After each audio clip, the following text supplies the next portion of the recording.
En el siguiente capítulo. Qué triste es que muchos cristianos que yo veo en consulta mensual, me llega aunque sea un caso de lo que estamos hablando, de que vienen como escondidos.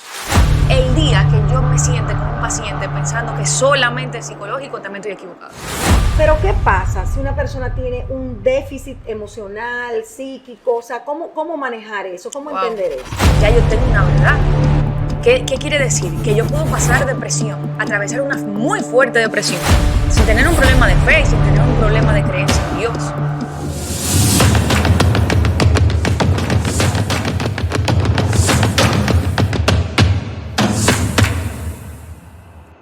Qué bueno y cuánto gozo nos da poder estar con ustedes una vez más para transmitir un mensaje de edificación.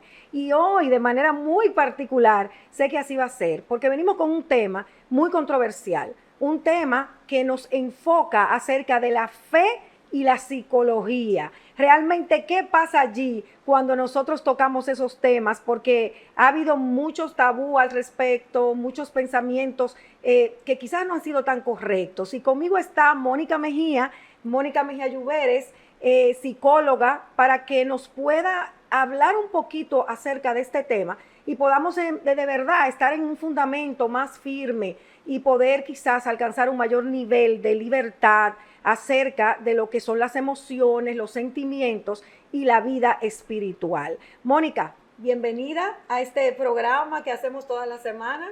Pastora, gracias por la invitación. Debo decir que es la primera vez que puedo yo compartir, mis mundos o mi mundo desde dos áreas muy importantes para mí, que es la psicología y la vida espiritual, la vida del creyente, ¿verdad?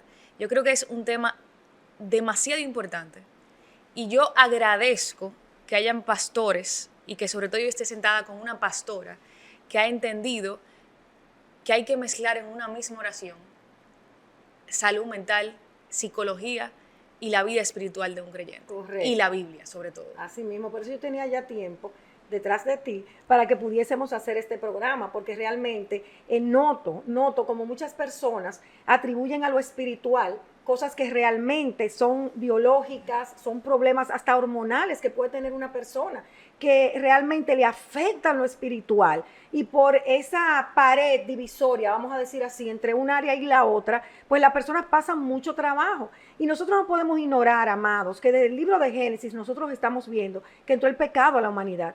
Y con el pecado entró la enfermedad, entró el problema emocional. Acuérdense que lo primero que surge cuando Adán y Eva pecan es la vergüenza, es la culpabilidad y es el temor. Y de ahí, amados, es un sinnúmero de emociones que quizás nos dañan la vida si no son resueltas. Así es. Y una primera con la que yo quisiera iniciar, Mónica, es la depresión. ¿Cuántas personas creyentes escucho de que si tú te deprimes, si tú estás triste, tú estás mal espiritualmente? Falta de fe. Y tú le estás fallando a Dios, correctísimo, y tienes falta de fe. ¿Qué tú opinas acerca de eso?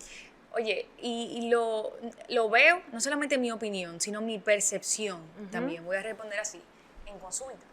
Qué triste es que muchos cristianos que yo veo en consulta mensual, me llega aunque sea un caso de lo que estamos hablando, de que vienen como escondidos. Wow.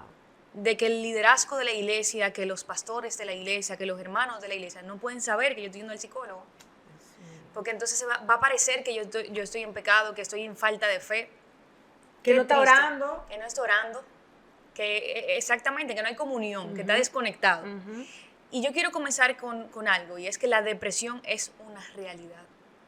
Es una realidad biológica, es una realidad ambiental, es una realidad química, y es una realidad también espiritual. Pero nosotros tenemos que abordar tanto al paciente como al creyente desde una realidad biopsicosocial. El día que yo me siente con un paciente pensando que solamente es psicológico, también estoy equivocado. Wow. Estamos hablando de algo integral. Esa es la palabra, de algo integral. Entonces, en Tito dice que nuestra mente está corrompida. O sea, el producto de lo que usted decía, en ese Génesis 3, debido al pecado, es cierto que se corrompió nuestra mente. Es cierto que hubo un desbalance en toda nuestra genética de pasar a ser en plenitud, a ser imperfecto totalmente. Entonces, obviamente, al acarrear esas enfermedades, vienen enfermedades mentales. Muchas de ellas son silenciosas, muchas de ellas tienen prejuicios, como pasa. Y claro, si yo no creo que hay un ambiente confiable, de confianza, de seguridad y de protección en la iglesia, yo me voy a quedar con ella callada. Claro. ¿Y a quién acudo si no son a mis hermanos? ¿A quién acudo si no hay liderazgo de la iglesia? Tú sabes, Mónica, que viene a mi mente que el apóstol Pablo en reiteradas ocasiones nos dice, cambiando la forma de pensar, cambiando el pensamiento, la mente. Entonces, si él nos manda a cambiar la mente, pues podemos pensar que solamente por la palabra podemos cambiar la mente. Pero ¿qué pasa si una persona tiene un déficit emocional, psíquico? O sea, ¿cómo manejar eso? ¿Cómo entender eso? Es una pregunta bastante compleja, porque por lo mismo, porque son muchos factores. Nosotros primero tenemos la parte biológica del ser humano, que puede ser por neurotransmisores. O sea, nosotros tenemos una producción de neurotransmisores y captación de neurotransmisores, de hormonas también. Por ejemplo, nosotros tenemos la producción de dopamina. Si hay un desnivel, si hay un desequilibrio en la producción de dopamina y en la captación de serotonina, entonces el paciente va a presentar un cuadro depresivo. Eso no tiene nada que ver con la vida espiritual. Pudiese ser una ayuda, sobre todo cuando la persona tiene red de apoyo, confía en esa parte espiritual, en Dios, que dice, oye, yo estoy atravesando eso, pero yo tengo una esperanza. Definitivamente como ese bastón que lo va acompañando, aún su parte biológica le juega en contra. Entonces, Mónica, ¿cómo identificar que porque una persona tiene un problema biológico, entonces está deprimido? Si la persona no tiene quien le identifique que realmente tiene ese problema. Bueno, esa es la importancia de sentarnos aquí a hablar, de que programas como este están saliendo al aire, están saliendo a las redes sociales, para hacer un proceso de concientización a la población, para hacer un proceso de concientización al liderazgo, a los pastores, a las autoridades y a la misma persona, al mismo creyente, de decir, espérate, ya yo tengo una verdad. ¿Qué quiere decir? Que yo puedo pasar depresión, atravesar una muy fuerte depresión, sin tener un problema de fe, sin tener un problema de creencia en Dios. Entonces ahí, si bien es cierto que es posible, también lo hace muy difícil, porque uno pone en las autoridades de la iglesia una cierta, ¿verdad?, esperanza y cree que lo que dice es verdad. Se supone que por eso asistimos a una iglesia. Pero es bueno saber que tenemos hasta fundamentos bíblicos para saber que hay personas en la Biblia que atravesaron depresión. Así es. Y claro, clamaron al cielo desesperados por salir del cuadro depresivo. Entonces yo recomendaría leer la palabra, que ahí está la verdad, y atreverse a buscar ayuda. Atreverse a buscar ayuda. Correcto. Y yo me atrevo a sugerir que esa ayuda debe ser de personas, si tú eres creyente, en Yeshua, de personas que también lo sean. Porque definitivamente hay un área que ahí no podemos eso ignorarlo, de la psicología, que por no conocer al Señor, pues dan unos consejos ahí que son lejos, muy lejanos, distintos y distantes a lo que es lo que nosotros sabemos que Dios dice en su palabra. Entonces, claro, hay requisitos, hay maneras. Pero ya que estamos sobre este fundamento de que no necesariamente una persona por ser creyente no pueda deprimirse, sino que hay maneras de enfrentarlo y que hay la necesidad imperante de buscar el origen de esa depresión, yo quisiera preguntarte, Mónica, ¿cómo darse cuenta una persona de que está teniendo ya rasgos depresivos y que va camino a, y para poder detenerse antes de que sea peor? Nosotros tenemos que notar ciertos síntomas que son, la base de una depresión. Y es una tristeza profunda. Y la persona te trata de explicar lo que está padeciendo y le cuesta. O sea, una tristeza que viene como desde el fondo de la vida. Es un desánimo, desinterés. Cuando ya pasa a ser mayor, la persona, hay señales como que la persona no se quiere levantar de su cama, que ni siquiera se quiere bañar, tiene problemas al momento de conflicto con la comida, la ingesta de comida, o deja de comer o come demasiado, tenemos como una ingesta emocional. Pasa mucho con la ansiedad también. Y puede ser que la persona se vaya alejando un poco de lo social, porque no tengo ánimos de salir, y hace de su casa como una cueva, ¿verdad? También pasa de que hay una depresión, diría yo, sonriente, que son estas personas, porque es muy silenciosa. Inclusive, pastora, tengo que decirlo, en los últimos años hay noticias de pastores que se han suicidado. Eso es muy triste. Eran personas que se paraban semana tras semana a dar un discurso, a dar una prédica a una congregación, una prédica de esperanza, pero estaban atravesando una tristeza profunda que no podían controlar. Y quizás también no se confesaban, o sea, no se permitían confesarse a sí mismos de que yo puedo ser pastor y atravesar una depresión. Y es partiendo de eso, de que hay un prejuicio, una creencia desadaptativa, diría yo, que si tengo fe y sobre todo si soy líder en una iglesia no puedo padecer de depresión. La verdad es que sí. Sobre todo por ese componente biológico y por la historia que cada quien pudo tener en su infancia, en su crianza. Correcto. Y yo siempre he diferenciado la persona que ora y la que no ora. O sea, porque hay creyentes que realmente oran por orar, por lo acostumbrado, por salir del camino, porque saben que tienen que orar, y realmente no se abocan a una comunión genuina y real, a tener un encuentro cada vez que van a la presencia con su Señor. Entonces, las que sí lo hacen probablemente puedan sostenerse de una mejor manera ante una crisis de tristeza. El Señor da la fuerza, el Señor da la palabra, pero imagínense ustedes que esa persona que se está sosteniendo por la palabra, de todos modos continúa con esa sensación o ese sentimiento, esa emoción de tristeza, de desánimo, y eso va aumentando y la persona dice, óyeme, pero yo estoy orando y yo creo en Dios y yo tengo fe y yo camino con el Señor y yo no estoy lejos de Él, yo no estoy en pecado, pero sigo con la situación y no hay manera de yo salir de ella. ¿Qué hacer en esos casos? Y quiero agregar algo importante, que muchas veces esa persona está orando, ¿verdad? Y se le vienen pensamientos como intrusivos, como si fuese un ladrón, una persona intrusa en el pensamiento. Y nosotros comenzamos a tener pensamientos como obsesivos. Inclusive ya una señal de alerta para nosotros los psicólogos de que hay que referir a psiquiatría es que la persona te dice, yo no sé para qué estoy viva. Wow.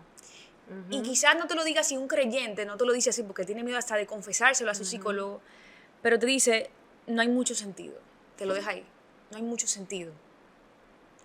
Es como si perdieran el propósito, la visión, la perspectiva de su vida en la tierra. Exactamente. Y te lo grafican de la siguiente manera. Cuando yo me levanto, yo siento que tengo que cargar un camión para poder ser funcional. Sí. Esa es como la forma más gráfica. Terrible. Es terrible. Y yo siempre termino esas sesiones de tú no tienes que vivir con eso. Hay solución. Claro, yo siempre lo veo como un paquete, como un combo, que uno necesita, como uno es un ser integral, para cada cosa, para cada área necesitamos una medida para afrontar la depresión. Definitivamente cuando ya hay una depresión diagnosticada, lo ideal, óptimo es referir a psiquiatría. Otro tabú. Pero qué fácil es ir a un neurólogo cuando tiene migraña. Qué fácil es ir a un oncólogo cuando tiene un diagnóstico cuando alguien tiene un diagnóstico de depresión. Así mismo debe ser de fácil cuando yo sienta que no puedo manejar las emociones, cuando yo siento que me desbordo ante las emociones y que no soy funcional. O sea, está afectando mi trabajo, está afectando mi maternidad, mi pareja, en mi relación con Dios inclusive. Digo, espérate. Ahí es un paciente que yo de una vez refiero a psiquiatría. Pero el psiquiatra sabe que él debe quedarse conmigo, el paciente. ¿Por qué? Porque hay que buscar el origen de todo esto. O sea, que la medicación no soluciona el problema. Yo veo la medicación como un bastón, momentáneo. Depende mucho del diagnóstico, pero quedémonos por un momento en depresión. Es un bastón que me ayuda a mí, inclusive como terapeuta, a caminar con el paciente.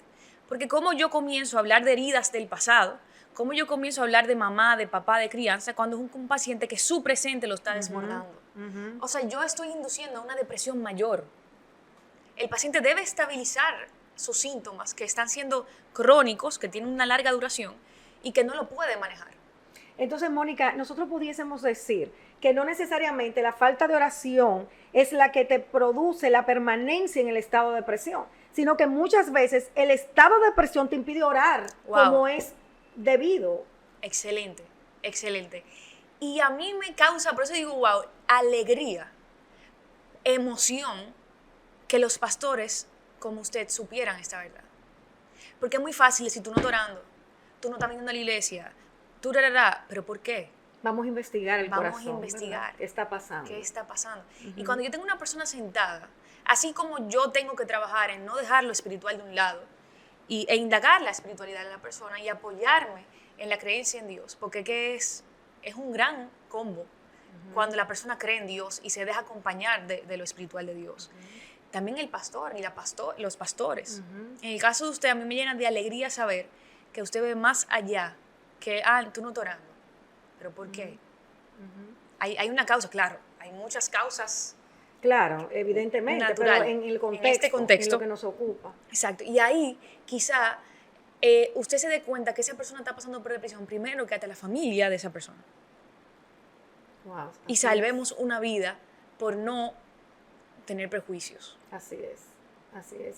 Mónica, ¿y cómo tú puedes determinar cuando una paciente va a tu consulta ese origen de esa depresión? O sea, tú empiezas a investigar el pasado de esa persona, su niñez, cómo tú vas introduciendo hasta poder llegar a lo profundo y descubrir la raíz del problema. Excelente pregunta. En la psicología hay diferentes abordajes. Hay personas que solamente se quedan en trabajar el presente para que esa persona salga de la depresión, trabajando, bueno, con lo que hablábamos ahorita, que Pablo decía, en transformar el pensamiento. Eso se llama reestructuración cognitiva. O sea, déjame ayudar a la persona a transformar su pensamiento, que lo tiene en una cama, y vamos a parar a esa persona de su cama. Y eso se llama activación conductual. Eso sería lo inmediato. Lo inmediato, ¿verdad? Y es algo científicamente comprobado que funciona para sacar a la persona de depresión. En mi abordaje, yo combino ambos enfoques, que es la parte, ¿verdad?, de reestructuración cognitiva, que es esa parte cognitivo-conductual, pero también yo necesito saber contigo de dónde sale todo esto. Entonces ahí me voy a una historia de vida. Vamos a poner un ejemplo. Un papá ausente, narcisista, donde su hija desconocía su identidad, donde necesitaba ganarse la aprobación de papi, pero un papá ausente. Estamos hablando de que hay una hija dependiente. Pero cuando tú te vas al enfoque materno, mamá es más esposa que madre, y eso hace que la madre no vea las necesidades de la hija. Y vemos una madre también dependiente de papá, y al final una persona que no tiene identidad, sale un producto, una hija que no tiene identidad, que no sabe poner límites, que mendiga amor, que se casa, que se relaciona con personas narcisistas y que no sabe quién es en la adultez. Obviamente tú puedes medicarla, pero automáticamente tú le quites la medicación. Ella es un trauma andante. Wow, terrible. Entonces te viene a consulta porque el jefe la botó del trabajo y por eso cayó en un estado depresivo. Ok, eso es lo presente, pero ¿cuál es la historia? El jefe me votó, pero la figura de autoridad, que yo siempre he intentado ganarme la aprobación, ya ves. Claro. Entonces vamos toda una historia a sanar con el presente, como un proceso dinámico. Con el presente vamos a sacarte de ahí. O sea, vamos a hacer el trabajo en equipo. Yo siempre digo, vamos a trabajar en equipo. Yo llamo al psiquiatra, ven, ¿qué podemos hacer? Aquí, allá, trabajo en equipo. Excelente. Pero yo pacientemente, junto con el paciente, vamos a analizar la historia y vamos a sanar para que el fundamento sane y luego podamos retirar la medicación. Ese es el caso ideal. Entonces, ¿realmente hay sanidad para la depresión? Sí. ¿Puede una persona genuinamente salir de la depresión y no volver atrás? Claro. No sé si no volver atrás. Ahí vamos. Una base de vida que ha sido traumática. Es propensa a ser vulnerable, no solamente por genética, sino por ambiente. O sea que la genética tiene parte también. Claro, tiene parte. Imagínate que nosotros podemos por genética ser, como inclinarnos a padecer de algo. Pero que tú estés inclinado genéticamente, o sea, propenso a padecer de algo, si tú tienes un ambiente correcto y una red de apoyo correcta, probablemente nunca se detone. Pero si el ambiente provoca traumas, si el ambiente es agresor. Yo tengo una paciente, guardando la confidencialidad, que todo lo que tú te imaginas, usted se imagina que puede pasar a una persona en su infancia, ella lo ha pasado. Wow. Claro, es una paciente que todo el tiempo va a manejar una posible depresión. Entonces tiene que cuidarse como nadie. Puede salir de la depresión, puede salir de los medicamentos, que de hecho ha salido, pero puede pasarle algo muy fuerte y ella sabe que no es una crisis que volvió al punto cero, sino que es propensa. Entonces vamos otra vez. Hay una depresión que se llama distimia, que muchas veces no se medica, la distimia, y es una depresión como ligera. Hay personas que manejan un estado de ánimo bajito. Esa iba a ser mi próxima pregunta. ¿Cómo diferenciar un estado de desánimo con la depresión? Ok. De que una persona que está haciendo la cosa como que, bueno, por obligación, pero le pesa. Ya el lenguaje no verbal, fíjate, el que usted hacía ahora, ya eso a mí en un paciente me huele a depresión. Porque le está impidiendo ser funcional. Cuando la vida te pesa, la vida no debe de pesar. Una cosa es que yo tenga sueño y no quiera ir a trabajar. Oye, quiero quedarme durmiendo. Eso es algo. Pero cuando es recurrente, nosotros necesitamos por lo menos tener 3 meses de síntomas, ¿verdad? Recurrente. De que hay una tristeza, es el componente. Una tristeza profunda. Okay. La vida te pesa, eso puede convertirse en dolores corporales, sobre todo, ¿verdad? Me duele la espalda, me está doliendo mucho la cabeza y ya no le encuentro sentido. Antes me gustaba mi trabajo, pero ya no. Antes tenía placer sexual, importante con eso, pero ya no. Antes me interesaba salir con mis amigos, pero ya no. Entonces, ahí fíjate que algo general. Hay personas que pueden ser funcional completamente en el trabajo, pero cuando llegan a casa, la vida se les derrumba. Entonces, cuando en un área yo no soy funcional por esa tristeza, hay que revisar detenidamente el contexto, la cronicidad, o sea, qué tan crónico es, qué tanto tiempo tiene, y ahí probablemente estemos hablando de una depresión. Toda persona puede estar desanimada por momentos. Entonces, una persona que haya sido medicada, porque definitivamente se le diagnosticó la depresión, ¿cómo saber que la persona no está estable por el medicamento? Y si deja el medicamento, vuelve hacia atrás. O sea, ¿cómo saber cuándo retirar el medicamento y que no traiga consecuencias a la vida de esa persona? Esa pregunta es muy interesante porque yo creo que es una pregunta que todo el psiquiatra y el psicólogo se hace. Es el momento correcto. Entonces, por eso hay que trabajar en equipo. Ya hay dos o sea, el terapeuta y el psiquiatra que va a decir, yo creo que ya. El paciente volvió a ser funcional. Ya te sabe narrar las herramientas que tiene, que adquirió en su proceso terapéutico. Esa es la diferencia entre psiquiatría y psicología. La psicología debe darte un acompañamiento para ofrecerte herramientas. Ya tú ves que el paciente la está poniendo en práctica. Por ejemplo, nunca ponía límite. Todo se le caía encima. Era controlado por mamá siendo adulto. Complacía a todo el mundo. Estudiaba lo que al otro le diera la gana. Y de repente dice, tú sabes que yo voy a estudiar lo que yo quiera. Lo que a mí me haga feliz. Tú sabes que, mami, tú llegas hasta aquí. Exacto. Tú eres mi mamá, te respeto, pero yo necesito hacer mi vida como hombre, por ejemplo. Comienza a ponerle límite a la pareja, a no aplastar su autoestima, aplastar su vida para complacer a los demás. Tú dices, espérate, el paciente está listo. ¿Y qué uno hace? Uno no lo retira de golpe. Uno lo va retirando poquito a poquito. El medicamento, el psiquiatra se encarga de eso. Y yo voy dando mi acompañamiento. Sí hay veces que hay que volver atrás, pero en la mayoría que ya el paciente está, yo digo paradito, o sea, se está caminando solo y tú le puedes quitar el bastón porque sabe para dónde va, para la derecha, para la izquierda. Dice, tú sabes que yo sí tengo un sentido de vida. ¿Cuál es el sentido de vida? Te lo sabe narrar. Eso no te lo da la pastilla. Él lo construyó y lo descubrió. Excelente.